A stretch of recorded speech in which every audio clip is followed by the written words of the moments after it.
परचा देवो मेरा महबूब कवड़िया बैठे मना असली नहीं ठहंदा असली नहीं ठहंदा मेरी खट ते नहीं बहदा ओ मैं को परचा देवो मेरा महबूब कवड़िया बैठे मना असली नहीं ठहंदा सावल तुझी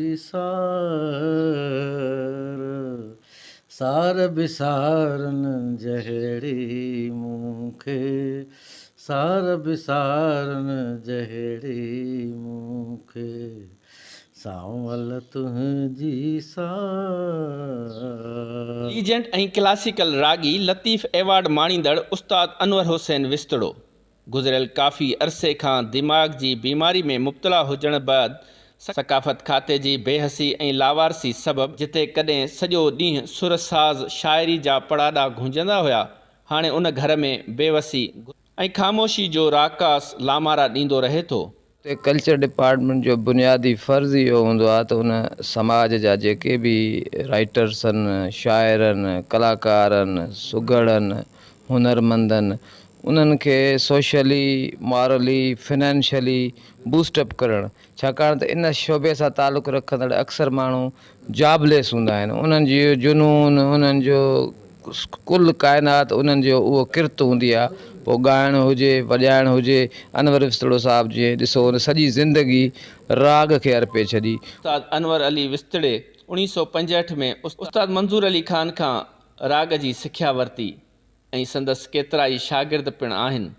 उन जा केतिरा ई मशहूरु कलाम आहिनि। उन जा टीवी चैनल ऐं रेडियो ते केतिरा ई कलाम हिन वक़्तु बि महफ़ूज़ आहिनि। क्यों न सताए लोक में मुझ टूट गए ख्वाब सुहाने लोक सजे विच खुशियां मेरे रोंदे नैन निराने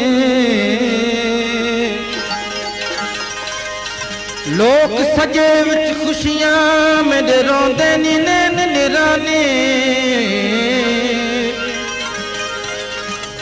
तब सौ सौ शुक्राने में सदके थिया दिलदार तू।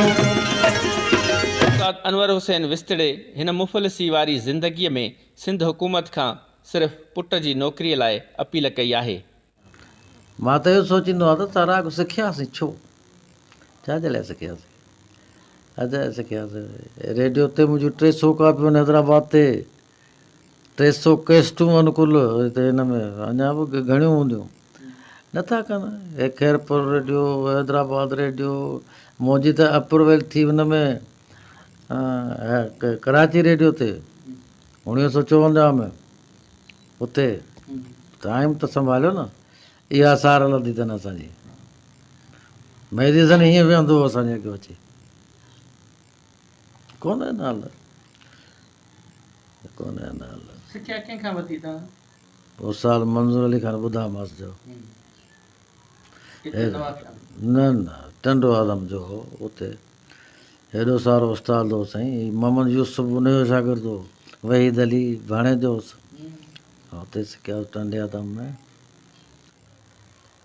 सकाफ़त खातो कुझु ॾे छा थो ॾे ॿुधाए जो, सो बि हितां नथो मिले, पोइ होॾो इस्लामाबाद में ॾींदा आहिनि, उहो कहिड़ा आहिनि उतां 3000 रुपया महीनो, सो बि 36,000 रुपया साल में।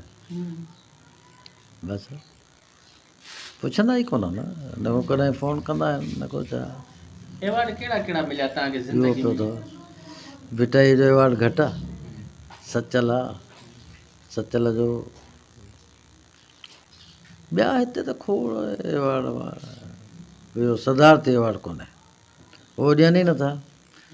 सिंधी आहियां न मां, इन करे नथा ॾियनि।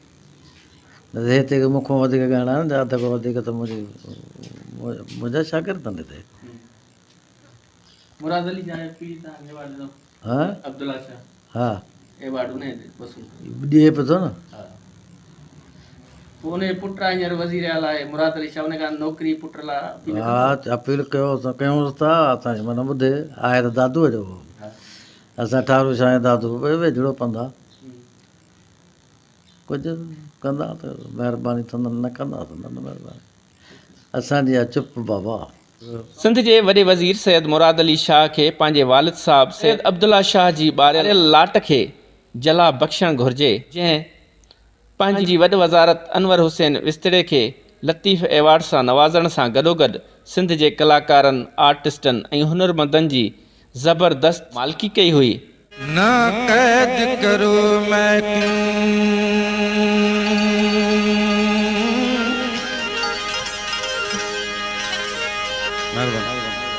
ही सही असांजो प्यारो मोहतरम आखूं साहब जी फरमाइश भी है।